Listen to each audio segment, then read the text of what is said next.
Assalamualaikum warahmatullahi wabarakatuh. Bismillahirrahmanirrahim. Alhamdulillahirabbil alamin. Assalatu wassalamu ala asyrofil anbiya'i wal mursalin sayyidina Muhammadin wa ala alihi washabihi ajmain. Yang sangat kami cintai, anak-anakku siswa Madrasah Aliyah Al-Ihsan Gajah, semoga Allah memberikan rahmat ta'lim kepada kalian menjadi anak-anak yang soleh solehah. Amin. Kepada bapak dan ibu wali murid, semoga dilimpahkan Allah selalu sehat walafiat, al ibadah, banyak rezeki, kemudian tambah barokah hidupnya. Amin, Allahumma amin. Kemudian para pemirsa Maiga TV yang kami hormati, bahwa belajar itu adalah fardu ain lewat apapun saja, karena di dalam hadis thalabul ilmi fardhatun ala kulli muslimin wa muslimatin.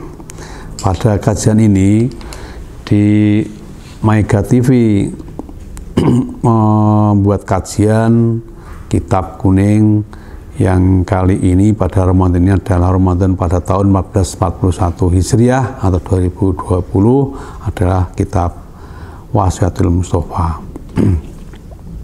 Kitab Wasiatul Mustafa ini adalah kecil bentuknya tapi penting untuk dimengerti, karena di dalamnya menyangkut masalah pesan-pesan khusus Rasulullah kepada Sayyidina Ali, yang oleh orang lain sudah menganggap Sayyidina Ali itu seperti orang yang wakilnya Nabi Muhammad SAW. Nah, di salah sinilah dilema seperti itu, maka Nabi secara khusus mengundang Sayyidina Ali di rumahnya sendiri yang tidak ada orang lain, sehingga pesan khusus dianggap sebagai wasiat. Wasiatul Mustafa dari wasiat yang terpilih dari Kanjeng Nabi untuk orang yang paling dekat ini. Dan Sayyidina Ali diberi wasiat ini, dipesan agar bisa mengemban aman dengan baik, karena sudah jaminan bahwa Sayyidina Ali nanti kalau yang bisa mengemban aman dengan baik, hidupnya akan terpuji dan dia matinya mati syahid, dan bahkan Allah akan menjaga dia pada saatnya nanti di akhirat nanti. Anak-anakku, para wali murid dan pemirsa yang kami hormati, di dalam tata kehidupan di dunia ini, baik sejak zaman dulu dari Nabi Adam sampai Nabi Muhammad SAW, masih akan tertuju pada siapa kita, dari mana kita, untuk apa, dan harus bagaimana. Saya ulangi, siapa kita, dari mana, untuk apa, dan harus bagaimana. Pentingnya wasiat untuk disampaikan kepada Sayyidina Ali adalah wasiat secara umum agar bisa hidup secara atina fid dunya hasanah dan juga atina fil akhirati hasanah. Hidup keseimbangan dunia juga baik dan berdampak pada akhirat juga baik. Maka kan dirasa Sayyidina Ali itu di samping keponakan dan menantu dan orang yang dekat, maka diberilah amanat yang amat penting. Apa ya amanatnya? Yang pertama tentang halal, subhat dan haram tatanan yang dimasuki sebagai sarana untuk ketekunan orang tersebut menjadi ahli ibadah, ahli berjuang, ahli bijaksana dan sebagainya. Nah, kenapa melakukan halal itu sangat penting? Karena halal itu menjadi ukuran, kata Nabi, akan bening hatinya. Orang yang biasa makan halal itu akan bening hatinya dan akan tipis pada hatinya, dan doanya insya Allah dikabulkan Allah. Kajian tentang makan halal kalian bisa mempelajari nanti di fikih lebih dalam lagi. Kemudian yang kedua, pesan Nabi kepada Sayyidina adalah subhat. Subhat itu berarti antara halal dan haram, di tengah-tengahnya itu. Apa tanda-tandanya barang subhat? Karena biasanya subhat akan berdampak pada kehidupan kita di dunia. Dampaknya apa? Hatinya selalu ragu-ragu, ini baik apa benar ya. dan bahkan sampai pada tatanan akhirat dia sudah sholat belum dan sebagainya. Bahkan dia menjadi hatinya kurang begitu tenang, itu tanda-tanda kita makan barang syubhat. Nah, yang ketiga pesan Nabi adalah haram. Nah, ini jelas haram itu ada dua, ada haram li dzatihi, ada li sababihi. Karena seperti makan babi, anjing, yang itu jelas itu memang masa apapun jelas haram. Li sababihi, tahu itu halal, tapi bisa disebut bisa haram karena dasarnya lain, mengambil tidak hanya orang lain itu kan jelas haram. Makanya kalau anak-anak sekolah belajar makan di kantin, tahu 3 dihitung 2 itu tahunya halal tapi sebabnya jadi haram. Nah, itu dampaknya akan menjadi orang yang hatinya menjadi gelap. Jadi barang siapa yang mengamalkan haram, pada akhirnya Allah sudah menyerahkan sebenarnya pada balanya setan. Kemudian pesan Nabi antara lain pada sholat, dari sholat. Kenapa sholat itu penting dan sebelum sholat diwudu? Karena wudu itu punya makna yang filosofi yang tinggi, membasuh muka. Apa yang tidak pernah dilihat di muka wajah kita? Karena dari hubungan muka itu kan mulai dipikir, didengar, dilihat, dirasakan, dibicarakan, gitu. Kemudian apa yang diperbuat di anggota tangan. Nah, itu yang dibasuh. Berarti semua yang untuk menuju kepada sholat, kan untuk menuju pada doa yang baik, menuju pada pendekatan kepada Allah, maka semua hal yang kurang baik berkaitan dengan tadi, wajah kita, tangan kita, kemudian panjang dan sebagainya itu dihilangkan, termasuk pikiran. Maka rumusnya menjadi dipikir, didengar, dilihat, dirasakan, dibicarakan, dan hati-hati. Anak-anakku sekalian, para bapak sahabat wali murid dan pemirsa, ingat pesan Nabi bahwa ada yang meringankan dorongan menjadi pahala yang lebih besar, itu sebesar untuk umatnya Nabi. Contoh, kalau orang yang ahli wudhu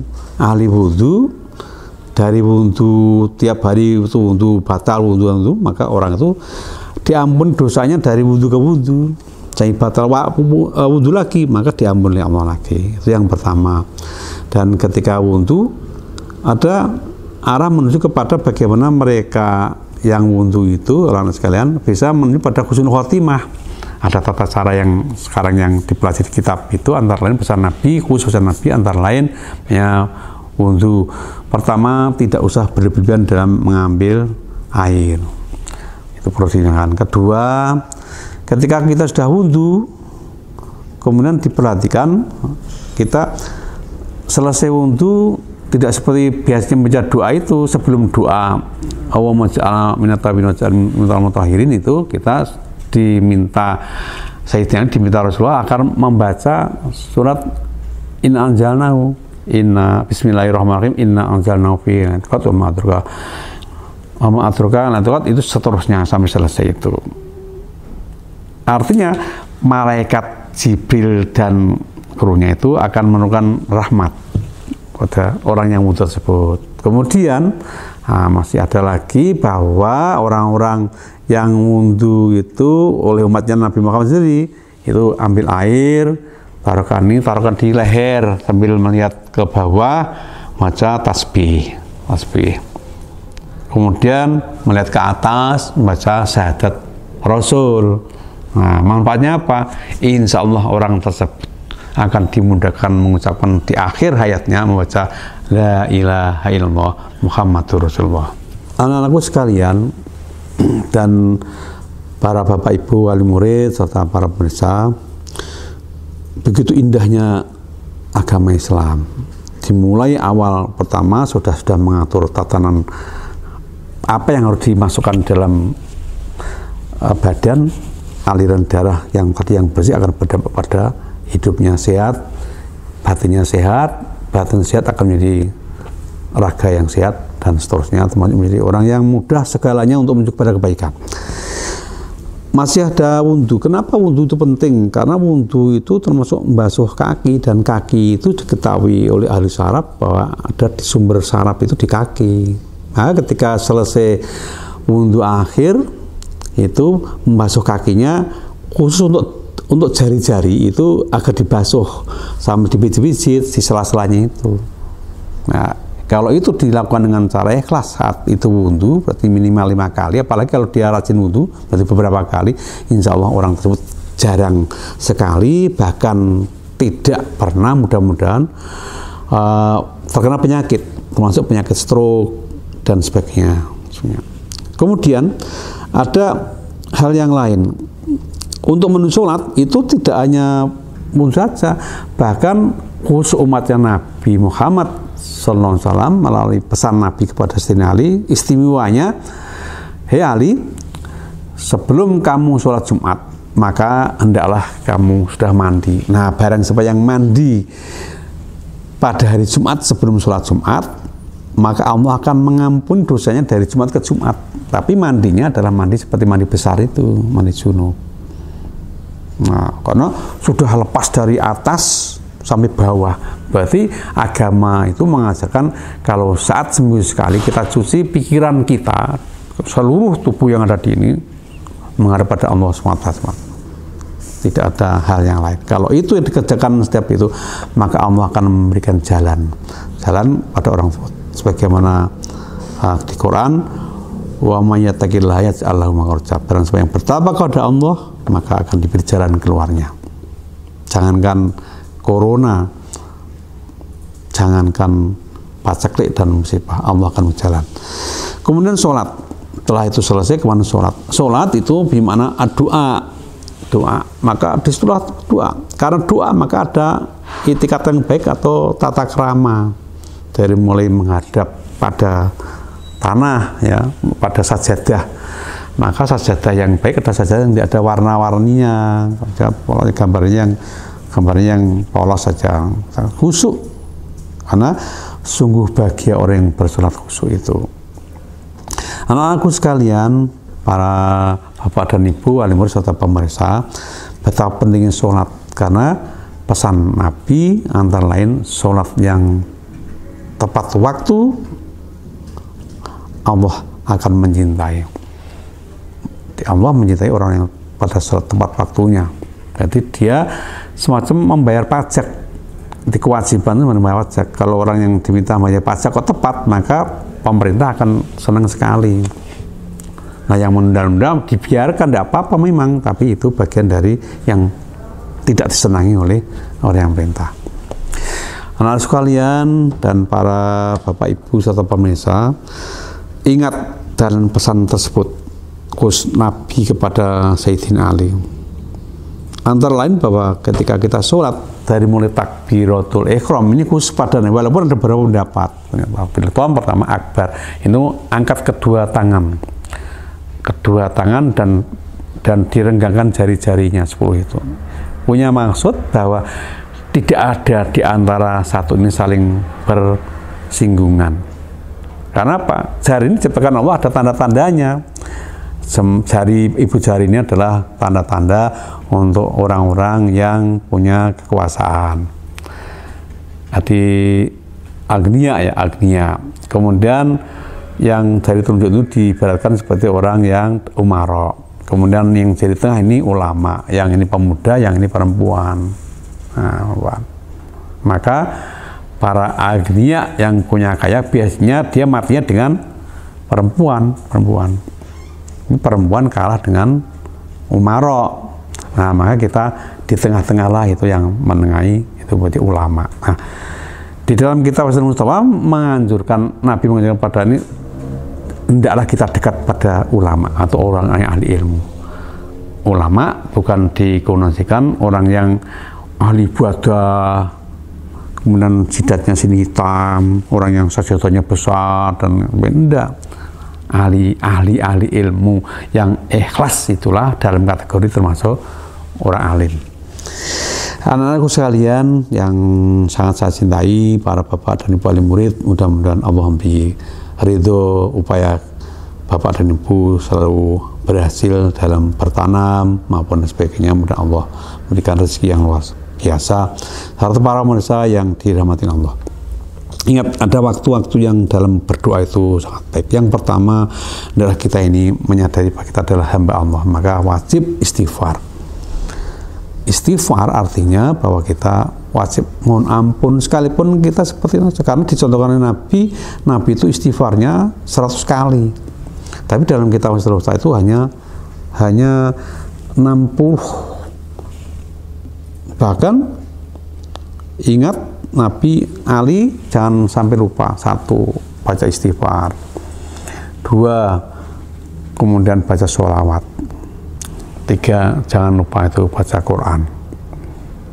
Dan ketika kamu nanti menjadi pemimpin, ingatkan pada jamaahmu untuk agar doa ini dikabulkan oleh Allah. Ud'uni istajib lakum. Ini ada waktu tertentu. Waktu yang mustajabah antara lain adalah waktu antara azan dan qomat. Berdoalah. Artinya bahwa orang yang datang ke masjid atau jamaah sekali itu jamaah itu berarti dia sudah lebih dulu ada di situ karena menunggu azan dan sampai qomat. Ini betulnya. Kedua, dia ada waktu yang fajar, sholat fajar itu waktu mustajabah. Di samping sepertiga malam itu sangat penting, banyak penyerahan diri. Kemudian yang berikutnya adalah menjelang terbitnya matahari dan tenggelamnya matahari, itu juga waktu mustajabah. Kemudian yang terakhir adalah sholat. Bagaimana sholat itu menjadi bagian dari utama, karena sholat fardu itu adalah pernyataan di manusia untuk dia mengakui bahwa Allah itu telah menciptakan kita. Karena sholat segala-galanya, di sana ada hubungan komunikasi antara Adam dengan Adam, kemudian makhluk dengan Allah, kemudian juga dengan segala upaya di sana digelar oleh doa-doa yang luar biasa. Dan sholat ini adalah wajib. Dan ingat, ada sholat-sholat yang sunat itu termasuk bagian dari tidak meninggalkan sholat-sholat sunat tersebut, karena sholat sunat adalah bagian bonus umat Muhammad untuk berdoa kepada Allah SWT. Selamat mengerjakan, mudah-mudahan kajian ilmu ini ada manfaatnya pada bagian pertama ini. Sekian, mudah-mudahan Allah meridhai upaya kita. Madrasah Aliyah Al-Azhar Gajah semakin subur, semakin baik dan penuh dengan anak yang soleh dan solehah. Amin. Allahumma amin. Sekian. Assalamualaikum warahmatullahi wabarakatuh.